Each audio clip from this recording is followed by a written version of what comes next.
All right. Hello and welcome to Around the Horns. I'm Aaron. I'm here, as always, with my co host, Zack.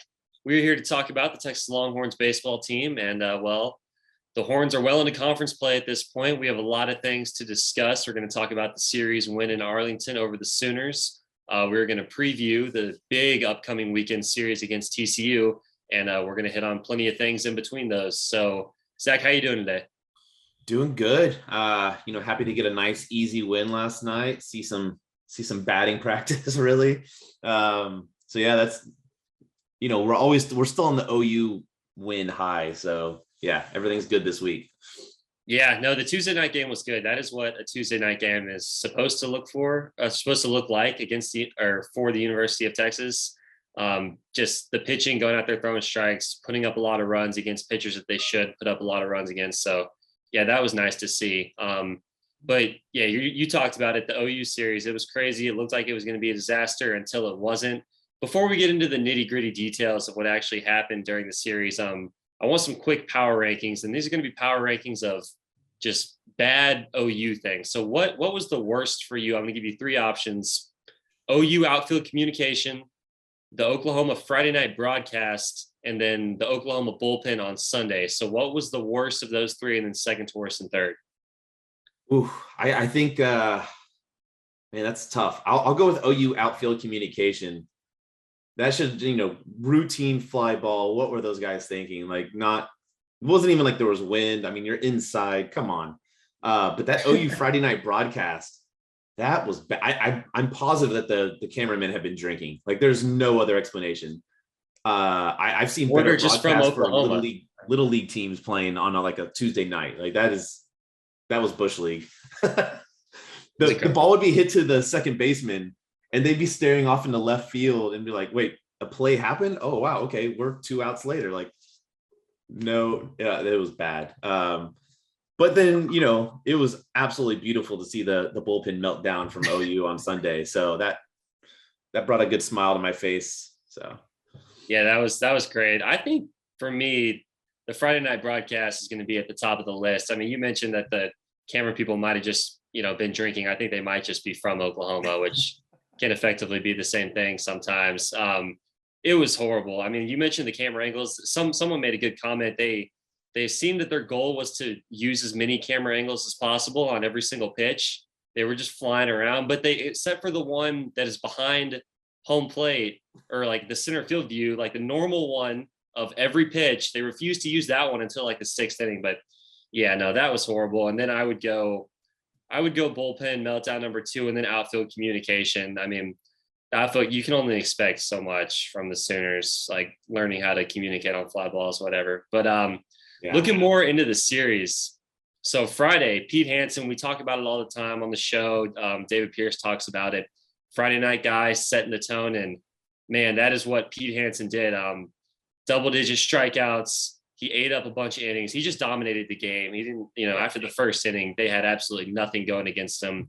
A lot of stress-free pitches. So that was really good to see Pete kind of carry them to a victory on Friday night. He just, sent out the reminder that he can be that guy that can single-handedly win a game, which is what it would be really good if he did that throughout the rest of the year. And then Saturday, OU bounced back. They pitched really well on the mound, or their starter and their bullpen relievers were really good. Texas was in that game for the most part. Stevens, did pretty well, but Aaron Nixon struggled again. We've talked about it, the fastball command. It's really a bummer. I've been at the camp of, they should keep using Nixon in the high leverage roles. He's got to figure it out eventually. They need him to be the guy.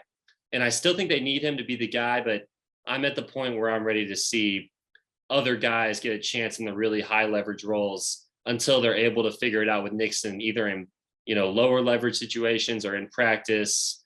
That's what I need from Nixon right now. I think I'm okay with seeing like a Luke Harrison, Travis Staley, maybe even Coy Cobb in those high leverage situations. Where are you at with kind of that situation? yeah. I was actually a little surprised how early they brought him in, because they brought him in with what, 8 outs or 9 outs left, and It was I in was the like, seventh, and there was like first and second with nobody out. Yeah. yeah, and I was like, he's not going the distance. He just hasn't been that good. And the problem I had right there is there was already men on first and second, and that he's been throwing a lot of balls and walking guys. you got to come, like, the first thing you have to do is, even if it's a one batter situation, situational pitching, you got to bring in someone that can get an out. You get that first out, then you bring in Nixon because he's a little more settled. He's got an out, possibly get the double play. So I did not agree with the coaching there, but I guess he's done enough to earn the respect, and he has the ability. And that's the problem, is that he has the ability to go out there and throw 93, 94 and just have that nasty slider. But man, until he stops walking guys, it just, high leverage situations is not the place for him right now. Yeah, it's so weird to say, because like it was a conference game on a Saturday against Oklahoma, but I'm not even sure he was brought in because they had the most confidence in him, if that makes sense. I think it was more because they need him to figure it out, kind of, and they want to just throw him into the fire to get to get himself back going. He's always been an adrenaline guy, and maybe they're thinking if he can come through in this really big spot against a rival, maybe that'll ignite him and get him going for the rest of the year, because they know they need him. So if that makes sense, we've heard Pierce talk about that in the past. It's, he'll leave guys in even if they're struggling a little bit, because he wants them to work through it. And he knows that, if they are able to figure it out in that moment, that could be big for their confidence and their belief in that pitcher. But it's hard right now with Nixon. Hopefully he'll figure it out soon, because they really do need him. Yeah, they definitely need him. Because if you look at the roles that they have in the bullpen right now, there's really not a closer out there. No, I mean, Southern is probably your closest, but he's obviously had his struggles. And so, it's an interesting situation to have. Yeah. No, and then Sunday, we can go and move on to Sunday now. We saw him go to Coy Cobb, which he's been really solid all year. Not exactly something that we or a lot of other people saw coming, but he's thrown a lot of strikes. But it looked like they were doomed on Sunday, 7-1. Oklahoma was cruising. Texas offense was just completely dead. They didn't even have a hit until the fifth inning, I believe, until they got an infield single. They were not hitting anything hard, but suddenly that changed. Dylan Campbell, Murphy Staley. I'll let you talk about a little bit about that comeback on Sunday. Yeah, Austin Todd gets an infield single on a high chopper, which OU originally listed as an error, and then like 3 innings later, they're like, "Oh, okay, I guess we'll give him a hit now that we're getting our heads bashed in. Sure, why not?" So it's because there was a no hitter. So like once the no hitter was gone, they're like, "Okay, we'll go retroactively give that like a hit." total, Now total home cooking of the no hitter. But yeah, shout out to DC, man. He, they kept grinding away. Ivan was, he had 4 walks on the week and 1 hit. But, he was striking out. He looked like his old bad self of 2021, where he's reaching out across the plate on breaking balls outside the zone. And, they hit some hard balls. They were just at guys. Oklahoma actually played pretty decent defense for the most part. But then it came completely off the rails. And when it came off the rails, it was a roller coaster straight to the bottom for OU's bullpen. So, yeah, it was a beautiful thing to see. We talked about Campbell with the 3-run homer. Just a couple batters later, Murphy Staley with the 3-run homer. I mean, that was the biggest swing of the year for him and for Texas so far. That was a game they really needed. He tied it with 1 swing of the bat. I mean, the Golden Spikes, the Cy Young, the American League Rookie of the Year, Nobel Peace Prize. I mean, one of those little mugs that says World's Best Boss. I don't care. Give it to Murph. Give him all the awards, all the prizes, all the gifts. He deserves it all, because he's been that guy for Texas all year long.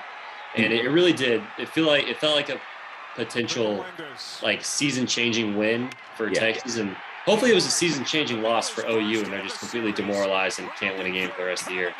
Yeah, so a couple things there. One, with Murph, I mean, he's not known as a power hitter. And I don't think he actually thought he hit a home run. When he first hit it, he was like, "Oh, is it going? Oh my gosh, it is gone." And I've never seen that much emotion from Murph ever in a game. And I actually saw some of his family members commenting that they've never seen that much emotion from Murph in his life. So, I mean, it was huge. Dude, just having a good time. But that does bring up a good point. So both Dylan Campbell and Murph's homers bounced off the same fan's hand that was standing above the Texas bullpen. Like, bring that guy to Dish Falk this week and stick him out in left field and just let him be a magnet. So, they have that Taco Shack sign out in like right field, right, where they hit the thing, you get free tacos. Just like tape them to the sign, everyone gets free tacos. I don't know if they'll agree to that. No, I agree that yesterday or Sunday's win did have a feeling of a game-changing or season-changing win. There was something special there, and it wasn't just because it was OU, because we saw them bounce back against Tech, but that was more of a we survived and like this is the best version of us. Sunday was like, look, you're not going to put us away. We're still here. We're the reigning Big 12 season champs, and like you've got to come to Austin and beat us. And so, yeah, it felt like something special on Sunday. Yeah, I mean, we'll have to wait and find out to see if that really is the case, but they definitely generated a lot of momentum on Sunday. They kept the momentum going on Tuesday. So yeah, it's just time to wait and see which direction they go from there. But sure. All right, Zach, let's quickly give out our fun to watch awards. There was, it looked like there wasn't going to be much to talk about, and then all of a sudden there was. I'll go here first quickly. Sad Sooners, that was great. Peyton Graham, he went for the horns down, a little premature. Didn't work out for him, outfield collision, bullpen collapse, typical Oklahoma stuff. And all of a sudden they're driving back to Norman, very sad and dejected. And then my other one is the Texas defense. It was pretty good this weekend. It was really solid on Tuesday night, especially up the middle with Faltini and Daly. They've been making a lot of plays in the hole. They've been turning some really nice double plays. Hodo's been good in center. And then, sticking to the theme of the middle of the field, Silas behind the plate continues to throw out people. So that's where my fun to watch is going to go. The Texas defense has been pretty incredible. Yeah. We already touched about it, but Pete Hansen. So granted, he had 2 innings were a little shaky against Tech, but from that second inning on, he's thrown 15 innings, given up 4 runs, and had 19 strikeouts. And I think he's only walked 2 or 3 during that entire frame. I mean, the guy is just, he's locked in. He looks like Pete Hansen of last year towards the end of the season when people are like, what's going on here? This left-handed guy who doesn't really throw that hard, maxes out about 90, 91, but he just generates strikeouts. And yeah, he's fun to watch. I look forward to seeing what he can do against a Texas Christian lineup this weekend that has, they have 3 or 4 guys at the top, but they don't really, kill it down at the middle. So watching Pete just dominate is fun. The Bash brothers. So we're 1 home run away, and that's Staley, from having 3 guys with over 10 home runs, all being in like the top 15 in the nation, this is Texas baseball. I mean, what's going on? Is it 2010? Come on. But I'll keep throwing this stat out. 50 home runs in 31 games against 68 home runs in 67 games last year. That's not terrible. They need 31 for the record to tie the all-time record in a season set by that 2010 squad. So something to watch. And the wind has been blowing out a lot lately at the dish. So maybe that'll keep happening. And then, the other thing I had was Dylan Campbell. Look, I've been talking this guy up all season. He had an outstanding summer. In the fall, he looked like an absolute killer. He comes into the alumni game and basically shows everyone up. I mean, he scored for the alumni, made everyone look silly. Yeah, homered off of Pete Hansen. Yeah, Hansen has mentioned that he made Hansen look silly in the fall. And Hansen doesn't say that about many guys. But the ball just comes off his bat differently. It sounds different. He's got a beautiful swing, and he's cut down on his reach. He's cut down on a lot of his motion, and he's just continues to kill it. So that's been fun. Yeah, no, I think all those guys are very worthy of those awards. So, yeah. So we'll wrap it up with Oklahoma there and move on because we have a big series. You mentioned it. It's TCU. They're coming in number 23 in the country. They are 20-9 overall in the season. They've got an extra conference series since they opened up with Baylor before everyone else did. So they are currently 6-3 in Big 12 play. TCU has been a really good program for seems like a long time now. A lot of good series against Texas. So Zach, I'll let you talk a little bit about that. Yeah, so you mentioned they're number 23 in the nation. They dropped a little bit after they lost last weekend to West Virginia at home. They dropped 2 of 3. They kind of dropped 2 or 3 in special fashion too. So yeah, we'll get to that. Yeah, I think you have a little shout out there for them. Yeah, you mentioned it, 29 overall. Look, their strength of schedule is 75 in the nation. Their RPI is in the top 50. They really haven't played anyone and beat anyone that's been outstanding. Like they have a losing record against quad 1 and quad 2 teams. So all of their wins have really come against quad 3 and even quad 4 more so. So I don't really know what to expect from them because in the big games against Kentucky and Louisville, they just really haven't shown up. And so it's a tight series though. It's Texas versus TCU. They don't like Texas. We all know this. They've never liked Texas. Last year, Texas went up to Fort Worth, took 2 of 3 in very close fashion. And funny enough, that ended up being the tiebreaker at the end of the season to give Texas the regular season crown. So that was, it always ends up being a big series. I expect this year to be the same. I expect 3 close games. Stevens looking for a bounce back after he got no run support last year and took a loss, even though he only gave up 1 run, much like this past weekend. And then Hansen, he did his thing and got his win on Sunday last year. Both went 7 innings, so I expect them to both, try to do the same thing to help the bullpen out. So, yeah. What do you have on the pitching staff? That's always the theme that we're going to keep harping on. The starters going deep into the game until the bullpen really turns it around. But even then, it's always a big deal. We mentioned it a little bit. So on Friday night, TCU seemed to have the game in the bag until West Virginia executed, wait for it, a double steal of home. So like Texas, TCU also was a victim of stealing home. West Virginia managed to get 2 across on 1 play. It was incredible. So TCU and Texas, they both have a lot of PTSD from stealing home. So I think they should just make a gentleman's agreement. No stealing home. Let's just play baseball. None of this nonsense. I think both teams should be very okay with that agreement. So hopefully we don't see any of that this weekend, because that is just both fan bases will be triggered if that happens. The pitching matchups are out. So Cornelio, he's going to be going on Friday night for TCU. He's a sub-1 whip guy, so he's going to be in the zone a lot.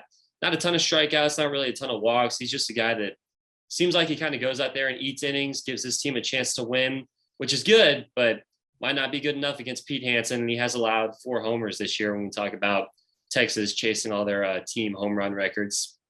And then Perez on Saturday is going to be making the first start of his entire career. He's a righty. He's a junior. He's been a reliever his whole career. He worked 6 2/3 last weekend in relief and did really well. That earned him the spot.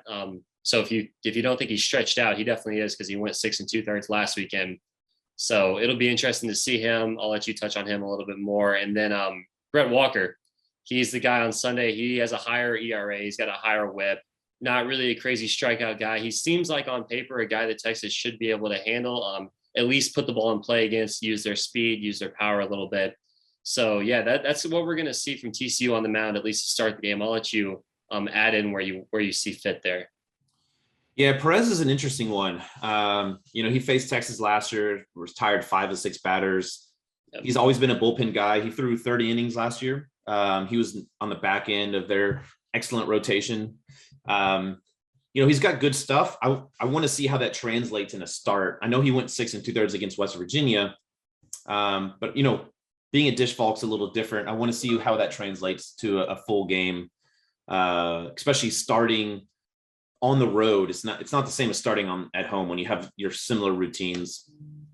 But I feel like it is interesting because he did replace Cam Brown, who was the normal Tuesday night starter, who's been kind of scuffling and struggling for TCU.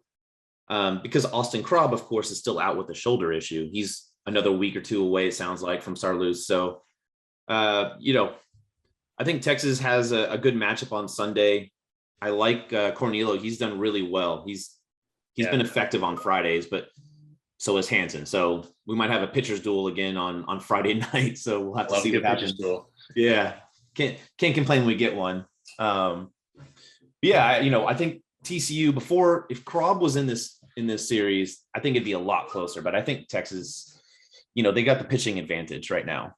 But it's a close series, so if it comes down to bullpen, we'll have to watch. On the hitting front, TCU hasn't exactly been special. They're hitting 272. They lost a lot of their power guys from last year. They lost a lot of their big time hitters from last year. But it all begins and ends with Braden Taylor, the super sophomore, number 1 in the NCAA in bases on balls. He's hitting 327, but he's got an OPS over 1. He's got 36 hits and 33 hits and 36 runs. So he's doing all right for himself. He was Big 12 Freshman of the Year. He was on every single freshman list there was in the nation, like D1, Baseball America, you name it. He was there. So that he makes the offense go. They also rely heavily on sophomore Elijah Nunez to generate offense. He's hitting in the 320s as well. the TCU team doesn't have a lot of power. They're 22 home runs on the year, so they're big guys left, and they haven't been able to kind of replicate it like Texas has. But what makes them go is they generate offense. Sarloos likes to run. They're 46 of 52. That could be really important to watch this weekend against Silas, because Silas can throw them out.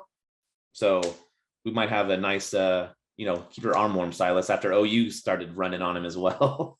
Yeah, I was going to say, you mentioned Nunez. He's 17 for 17 on the year. So yeah, he's good. We'll probably get to see that at one point, Silas versus him, when you try to steal a base. Yeah, that'll be fun to watch. And then two other guys to watch out for are Sacco, who's a senior, and then the freshman Bishop.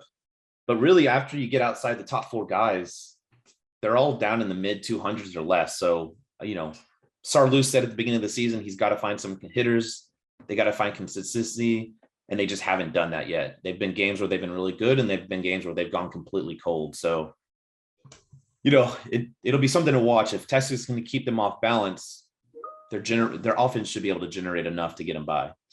Yeah, and generally when you have a weak bottom of the order, that doesn't play well on the road in a hostile environment. Usually when you get those role players, those fringe guys, maybe they can come through at home when they're comfortable in a big situation. But if you can get those guys into big situations, with a Pete Hansen or a Lucas Gordon, Tristan Stevens on the mound at UFCU Disch-Falk, you like that for Texas just because the experience and the crowd and the momentum, the spot might be a little bit too big for guys at the bottom of the order that are struggling a little bit. But we'll have to wait and see. It'll definitely be interesting to see how Silas and the rest of the staff. I mean, luckily, one thing Texas does have going for them is 2 of their 3 starters are lefties, so that helps a little bit with the running game.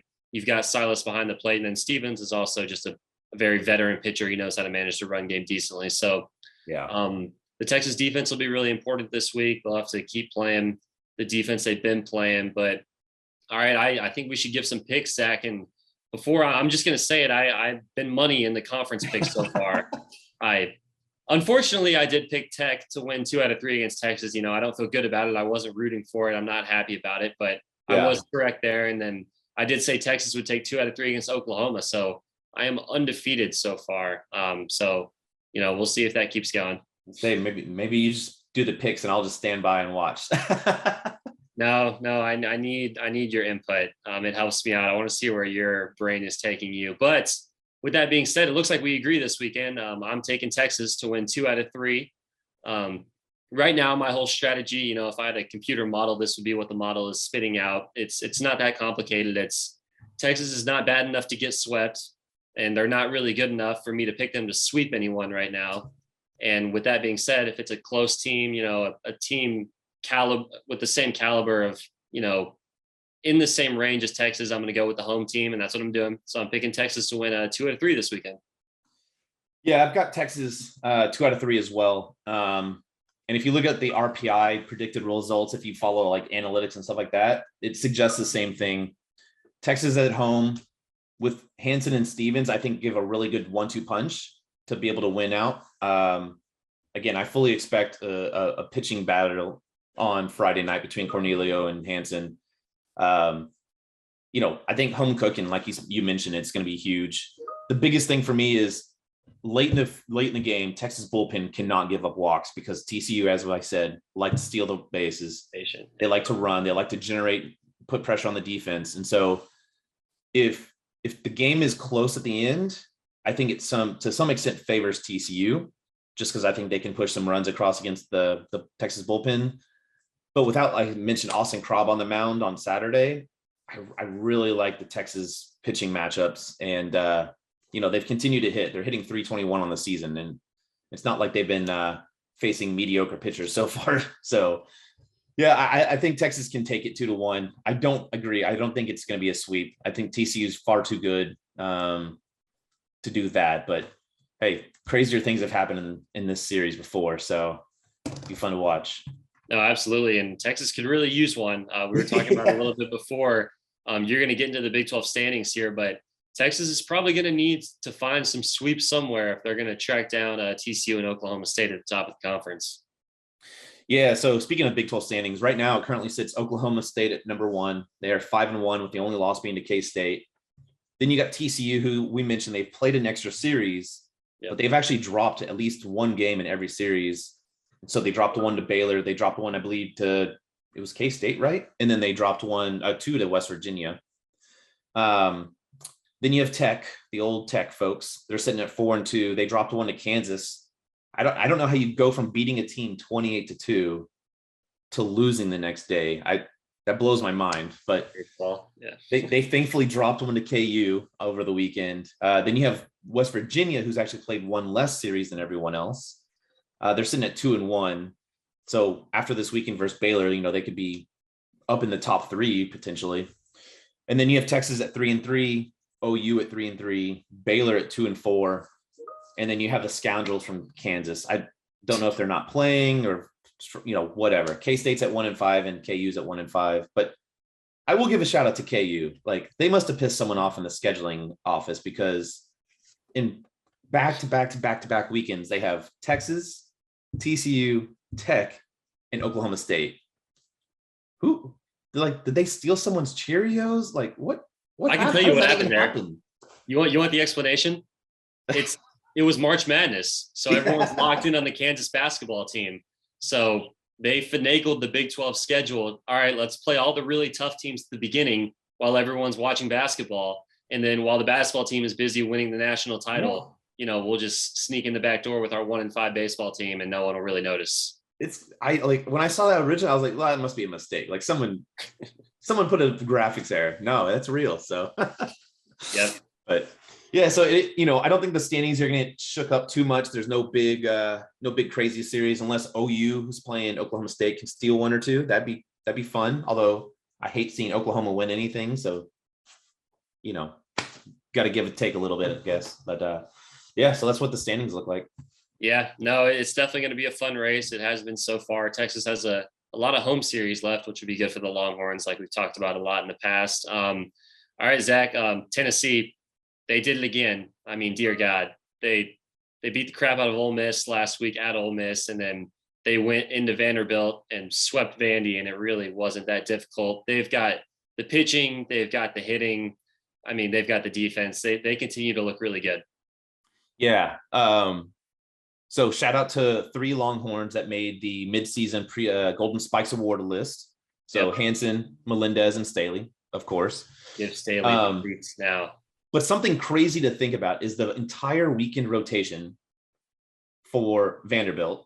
So Dolander, Burns, and Beam all made the Golden Spikes Award list. And they haven't even started using their ace, who's been injured, Blade Tidwell. Yep. Are you kidding me? Like, come on. That's outrageous. Yeah, so yeah, cool. There's something special right now. It's crazy. And then everyone kind of written off Notre Dame after a hot start. They come back and sweep Florida State. And Florida State, to start the season, had what many rivaled as the best pitching staff to Texas. So, you never can tell what you're going to get. But ACC, once again, they're going to eat their own. It's going to be madness over there. Look, I said Stanford and Oregon State was a one to watch. Look at that. Stanford takes 2 of 3 from Oregon State, knocks off them. That was a good series. Pac-12 is going to be fun. There's a lot of parity between Arizona, Stanford, Oregon State. So who knows what's going to happen out west. And then, look, everyone gave Texas a hard time for losing to Texas State, but look who's number 10 in the nation now. It's crazy. That senior-laden team just continues to pitch. They hit. They came back from 12 runs against one team. Like, they're on a roll. They're actually predicted to be a top 16 seed right now. So, hey, a winner of the Texas Regional versus Texas State Regional to take it all. It could happen. Could be a fight. They did drop one to A&M last night or on Tuesday night though. So that's unfortunate. Yeah. And then the other thing to watch out around the nation is Southern Miss, another non-Power 5 conference team.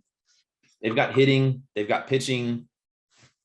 They can make a deep run. They're going to be special. I would hate to see them in my regional bracket. So, and then to cap it off, series to watch. I always like to do this. Number 3, Virginia versus number 8, Miami. Virginia's been one of the hottest teams in the nation. They finally lost one the other day after being on a pretty good streak. Miami has just been sweeping folks and taking 2 of 3 from the ACC. You got Vanderbilt versus Auburn. Vandy's kind of reeling. They lost 2 of 3 to South Carolina. They got swept by Volunteers. Auburn just beat LSU for 2 out of 3. Maybe they come in and just really put Vanderbilt down on the mat. I don't know. And then Louisville, UNC, another big ACC battle. UNC's, holding on for dear life in that race. Louisville's had an up and down season, but, they look like they could be a potential top 10 team by the end of the year. And of course, Bedlam, are you even able to root for a team to win in that series? Is it just like you hope they both lose? And I root for Oklahoma State. There you go. And then the last one I have is pitching versus hitting. I love pitching. Most people love to see hits. Florida State versus Georgia Tech. The Ramblin' Tech are going to come in, hit the ball. Florida State's reeling, but they got a great pitching staff. Something's got to give. So those are my series to watch this week. Yeah, no, I mean, there's always going to be a lot of good college baseball, but man, I mean, I feel like I say it every week, but the sports calendar, it's getting intense. We have the Masters opening up on Thursday, and MLB is finally getting started. Opening day on Thursday. Oh, look at that! You're the Snakes. You're gonna disappoint yourself, my man. Come on now. No, I can't be disappointed. I'm already dead. I'm already dead on the inside, so I can't die. You big golf guy? You got a Masters pick for me? I know I'm springing this on you.